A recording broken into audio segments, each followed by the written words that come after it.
Hello mga kachimay, i-share ko nga pala sa inyo kung paano ko iluto ang gulay na to. So bali mekos-mekos lang tong gulay na to. At kung nasa Taiwan ka, alam mo yung gulay na echay at pochay. Pinagsasama siya kasi masyadong matapang yung amoy ng isa sa gulay na to.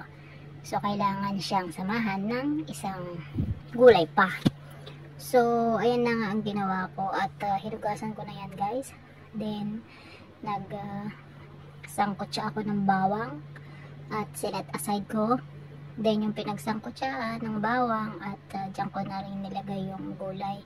Siyempre, pampalasa, ganyan lang. Tapos mekos-mekos at kapag okay na, sa tingin mo luto na, saka mo siya ilalagay sa ibabaw yung bawang.